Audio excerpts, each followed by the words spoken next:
Hello and welcome to a new episode of our podcast, سردية. Our first episode will be in English exceptionally for a reason which you'll know during this episode. I'm glad to have Mr. Amjad and Noor. Hello, Mr. Amjad. Hello, Hassan. Thank you for having me. I'll call you Amjad during the episode, okay? Sure. So if you don't mind. Your eyes aren't blue or green. Your skin is dark. For the oppressors, your country has melted on the map, maybe due to its proximity to the equator. And your voice, or the voice of the groups we represent, have been hegemonized historically by the oppressor or by the so-called superpowers. Yet you and some other influencers of your caliber were able to make our voices heard, especially in the aftermath of October 7. So, what does October 7 mean to you? First of all, I didn't know I was going to start talking about my eyes and the color of my eyes. But October 7th, to me, of course, we know nothing started on October 7th. One of the dilemmas that I had when I was creating content about the events that took place in October 7, and it was really interesting. Sometimes I'd get a feeling that, am I doing this as a trend? Is it because this is trending and because everyone is making content about the events that took place in October 7th? And luckily, I found that I made a video in 2009 that was partially about Gaza and what happened in October in the war in 2008. And I went back and watched that video, and I was surprised that the footage that I used in that video look exactly the same of what we see in October 7. It's just different quality. So to me, it didn't start in October 7. This has been going for a long time. And your first video was in the year 2009, I guess, during the Iraqi war. And since that time, you used your style to voice out the concerns of those who are oppressed, actually. So this is not new for you. Yet October 7 maybe was harsher than what we've imagined. That's why the value of your voice was a bit more impactful, no? Yes. October 7 itself, it was not very harsh. It's what happened after. The aftermath of October 7. The aftermath. What we've been, at the beginning, it was just something that we see in the news all the time. But then things started to look way crazier than what we used to. That was a big shock to me. Mm-hmm. But what shocked me more is, for the first time, we're starting to see the other side, and even teenagers from the United States and from the UK starting to see the real picture, starting to team up with the right people here, That was the biggest surprise to me, to see people starting speaking about the oppressed rather than the oppressor. Yeah. And this is what I'm trying to aim at, My content, you see, it's very pop culture-y, it's very TikTok-y in a sort of way. Yet it has the depth of which we used to have in the classical media. So you have the style of those who enjoy TikTok, who enjoy the fast food content. Yet it has the depth which serves the Palestinian cause in this case. So how were you able to serve the Palestinian cause in the aftermath of October 7, especially that part of the war was a war of narratives, and the narrative of the oppressor historically used to have the upper hand, especially with the power of the classical media historically again. How did you use the power of the new media, of the guerrilla marketing, as we can call it, to serve the cause you advocate for? I don't know if I can call myself a server to the Palestinian cause. That's such a big responsibility, and it's a great honor. I hope that I am serving the I'm one of your Palestinian target audience, and yes. I can say that you were a big I server. hope, because no matter what you do, you still see yourself that you could do more. Definitely. But let me tell you about what served me, whether it was the Palestinian cause or my exposure to the pop culture and growing up watching Hollywood and all that, and using that, all my knowledge, even the way I speak, even the way I rap, and to implement that and to utilize that to serve the Palestinian cause, which was very surprising to me. I'm surprised that my first audience now is in the United States. Based on your dashboard, the insights of your social media platforms show that the number one audience is in the US and not in the Arab world. Exactly. Yeah? So you think that the Western audience was able to identify with you because you speak their language. You've studied in the UK and you've been in the US, yeah? I visited the U.S. only for 3 weeks in my life, but my biggest school was, like I told you, it was Hollywood. It was movies and music and video games, and that's how I was able to grasp the culture and to utilize it and use it back, to tell them that it fired back on them, yeah. Exactly. Yeah. So you have a unique style. Your style is sarcastic. You use musical rap. In addition to being definitely a content creator and a filmmaker, you're talented at musical rap, and you speak the language of the oppressor. So how was this able to serve you in voicing out all the pain which we've passed through since October 7? Can I go back a year ago when the assassination of Shireen Abu Akleh took place? That was the first time for me to use this style, to use the rap, the musical rap, to express my feelings. Because what happened to Shireen Abu Akleh, it really touched me, because I grew up watching her and she was like a hero to us. Since we were very little, all you can hear on the news was Shireen Abu Akleh, Al Jazeera. Exactly. And from that point, when I started, it happened by accident. I just saw myself in the shoes of the person who pulled the trigger and killed her. And the rap thing, it just came to me. I was just listening to a Michael Jackson song, and I used the music from Michael Jackson's song, and I did not expect to get this exposure for what I did.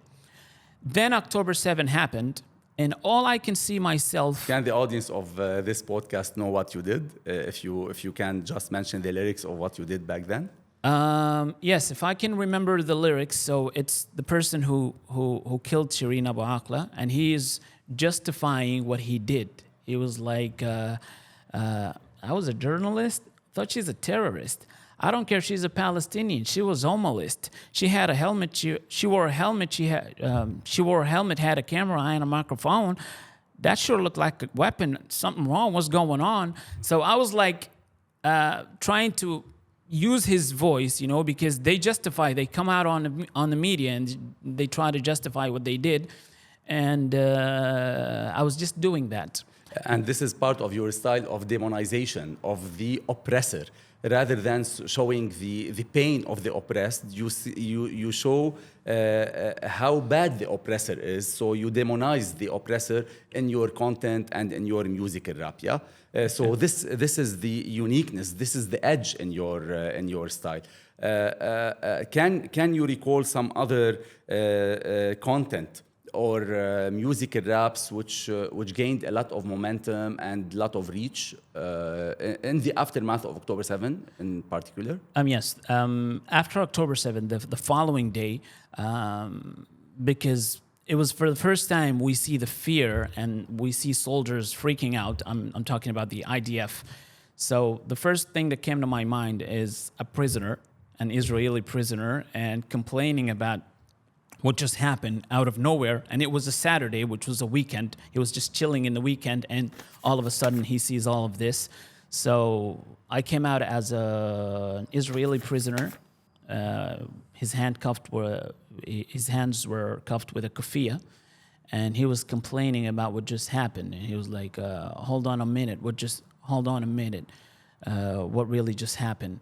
I was chilling in my cell, hold on a minute, I don't remember the lyrics, but he was shocked what just happened to him. All of a sudden, this scary IDF, they are the people who are scared now. They are the people who are running away. They are the people who are hiding.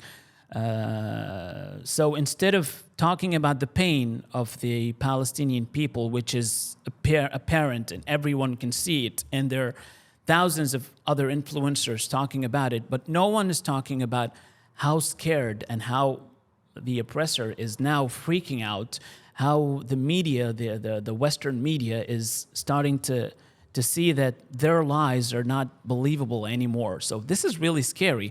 And on top of that, we have teenagers from the US and from the UK starting to speak about the Palestinian cause, exactly. even some young girls converting to Islam. This is really scary. So if you took that part and if you emphasize it, that is a big like content area that no one is talking about. And I was lucky to shed light on it.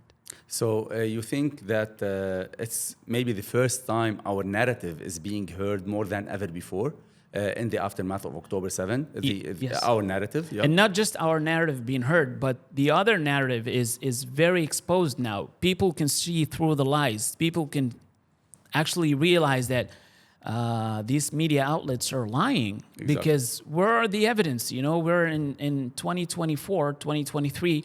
You're talking about all these facts, but you're not showing me any evidence. Mm-hmm. You know, it's not the 90s anymore. You're talking about stuff, but we're not seeing it. On the other hand, we see the atrocities that are taking place on the ground in Gaza. There's no way you can hide it. And I think this is very scary for them, you know, like they cannot hide it anymore and they cannot lie. And even Hollywood cannot use their lies because we know how Arabs and Muslims are portrayed in Hollywood, but this is not working anymore. Do you think that that this, as you've described, has become very scary for them? Our narrative is being heard more than ever before. Might serve other causes. For example, what's happening in Sudan can be heard more now because the narrative and our voices are there. Our content is there. Unfortunately, what's happening in Sudan is not big enough. And you've done an analogy between Gaza and Sudan, a very popular, a viral video actually. Exactly. So can you clarify this analogy and answer my question? Unfortunately, what's happening in Sudan is not as big as what's happening in Gaza in terms of media coverage, because it's very difficult to cover news inside Sudan. It's not like what we see in Gaza. In Gaza, you have 15 years old with cameras. They're like being reporters for Al Jazeera. And you have all these different, not even 15 years old. We have this little girl, Lama. She's beautiful. I think she's 9 or 8. And she's a reporter. She's a proper reporter. Unfortunately, we don't have that in Sudan. So in order for us to reach this level of tackling the issue of Sudan, that's a very long journey. And the oppressor in Palestine is known, as you've said in one of your videos, that the oppressor in Sudan isn't that known as, and he's part of the one of the players in the local scenes. Yeah. Yes. So this makes it more difficult. Exactly. Another question, Amjad, is that all content creators have faced some impediments related to the algorithm being biased to the oppressor. Talking about Meta, which owns Facebook, WhatsApp, and Instagram, talking about Elon Musk of X, about Google, which owns YouTube. How were you able to overcome these barriers, and was it costly for you? Not at all. The algorithms love me because they're not. I know AI now is very intelligent, but what I do, because they see, for example, my latest video. They see an Israeli soldier and an American character. So the algorithm is not smart enough to know if I'm being sarcastic, or I think when they see my videos, they're like, wait a minute, is he with us or is he against us? Because right here, you're seeing the guy who shot Shireen Abu Akleh, and you're thinking, wait, is this an actual Israeli soldier, or this is someone who's trying to show us how bad the Israeli soldiers are? So in terms of algorithm, I think I'm getting away with it. I guess you've tamed the algorithm to exactly. love you. They cannot tell if I'm which side I'm this is your style, your sarcastic style, so they can't guess where you stand. Yes. The moment I did something that was very apparent, I did a video about the Israeli prisoners. It was deleted in 3 days. It got 3 million views. But that was very apparent that I'm not being sarcastic, and then they just got it like that. So now you know the language of the algorithm, and you tame it to until they develop AI enough to to be able to tell sarcasm, You're smart enough to find another way or another style of unveiling Actually, your content. this is not because I'm smart. It was just luck, but it's working. You're being a bit modest, I guess. No, really. I was not doing this to avoid algorithm, but later I realized that it can get away from algorithm because, like I said, it doesn't know which side are you on. So, yeah. I guess few days after October, the 7th of October, with our narrative being heard to the whole world, etc., we had the sense of being victorious back then. Yet the situation in Gaza now is very miserable. Does this disappoint you? Did you have higher expectations maybe in November or December, and the scene now is shocking for you? How can you explain what's happening now in Gaza? And is it gaining the same momentum it had in October, November, December, January, or are the voices fading down a bit? First of all, I think we have a very romantic explanation to victory.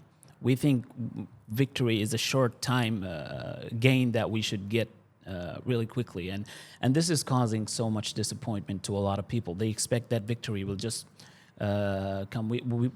We're not willing to understand what victory is. It's small victories that happen every day that we don't see. People expect that you do October 7. The next month you get liberation, and that's not what's happening. But if you look at the small victories that we have during this time, if you see all the people who are changing their shifting their narrative, you see the people who are converting to Islam, you see that, for example, look at CNN at the beginning of the coverage. Their tone now is completely different. A few days ago, they had the names of the people who lost their lives in Gaza. They had them shown on the studio, which is something they've never done before.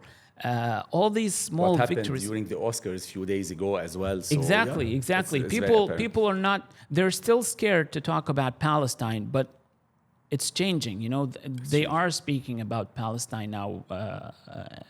And I'm sure a year later, when we look back, we will see that so major changes took place during this time. Exactly. Some of your peers, content creators, filmmakers, influencers, so-called influencers, didn't use their influence properly since October 7th till now. What's your message for them?